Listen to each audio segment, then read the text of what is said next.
रहीम मोइज सामाइन, मेरी तकरीर सानिया न्यूजीलैंड 27 फरवरी पर है। ये किसने हमसे लहू का खराज फिर मांगा, अभी सोए थे मक्तल को सुरखरू करके। मोइज सामाइन, पाकिस्तान में दहशतगर्दी के नज़र होने वाले 70,000 शुहदा के जख्म अभी भरे न थे कि एक लर्जा खेज खबर अकनाफ आलम में टीवी के हर चैनल पर नशर हो रही थी कि न्यूजीलैंड की मस्जिद में फर्जंदे तौहीद पर नमाज जुमा के दौरान अंधाधुंध गोलियों की बौछार की जा रही है और मुसलमानों को बेदर्दी से ज़िबा किया जा रहा है। इस अंदोनाक खबर से हमारे दिल छलनी हो रहे थे। इसी असना में एक फर्जंदे अर्जुमन जवान उठा और भागकर गोलियां बरसाने वाले को पकड़ने की कोशिश में खुद को कुर्बान कर गया। दुनिया आलम ने यह हैरत अंगेज तमाशा देखा। इस फरोज़बख्त फर्जंदे इस्लाम ने जिस इस्तक़लाल, अज़्म और जिस हैरत खेज एहसार से अपने आप को अल्लाह की तस्लीम और रज़ा पर कुर्बान किया, उसकी कुर्बानी को रहती दुनिया तक भुलाया नहीं जा सकता। इस सराय फ़ानी में नक्शे जाविदां कुर्बानी की मखसूस तरीन जिज़ा है।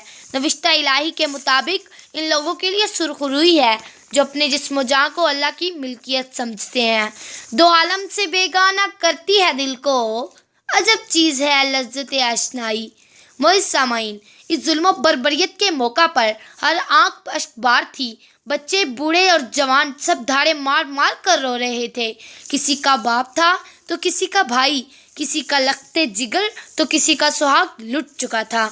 इस्लाम दुश्मन अनासिर और यूरोप में भी मुसलमानों को तबाह करने के लिए तैयार दिखाई दे रहे थे। मुसलमानों की उम्मीदों की टिमटिमाती शम्में बुझने को थी। लगता था कि अब उम्मीदों के तमाम चिराग गुल होने को हैं जो तूफानी जद में आ चुके थे। पहले ही मुसलमानों को दहशतगर्द करार देकर हकारत की निगाह से देखा जा रहा था। इस्लाम की रूह के मुआइनवी सहारों की उम्र दराज हो रही थी, मगर अचानक पर्दा स्क्रीन पे न्यूजीलैंड की वज़ीर आज़म जसिंडा आर्डन स्याह लिबास में मलबूस मस्जिद में आन पहुंची और सर पर दुपट्टा ओढ़े मुसलमानों की तहजीब में ढलता लिबास पहने दौड़ दौड़ कर सबकी दिलजुई कर रही थी। इससे मुसलमानों की तहजीब में खुद को इसलिए डाला कि सरतपा पुकार पुकार कर कह रही हो कि देखो मैं तुम्हारे गम में ढल गई हूँ, कि देखो मैंने वजारत का पैरन उतार कर तुम्हारा लिबादा इसलिए ओढ़ा है कि तुम्हें अपनायत दे सकूं, क्योंकि अपनों को गम में शरीक देख के गम कम हो जाता है। ये तकाज़ाए बशरियत है कि दुख बांटने से कम हो जाता है।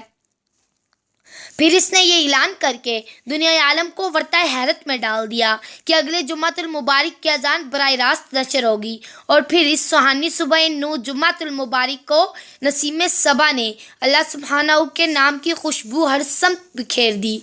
बगैर इसके कहाँ मुमकिन थी शनाख्त मेरी, मेरा मुल्क है मेरे शजराए नसब की तरह।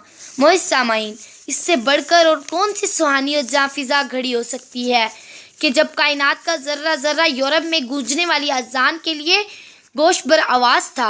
अजान में इतना सोजो गुदास था कि ना सिर्फ यूरोप बल्कि अकनाफ आलम में इंसानियत के दिल हलक में अटक गए। और एक रिक्कत अंगेज़ नज़ारा जो किसी आँख ने ना देखा हो कि मुसलमान जुम्मतुल मुबारक की नमाज अदा कर रहे हैं और गैर मज़ाहिब के हर फ़िरका के लोग हज़ारों की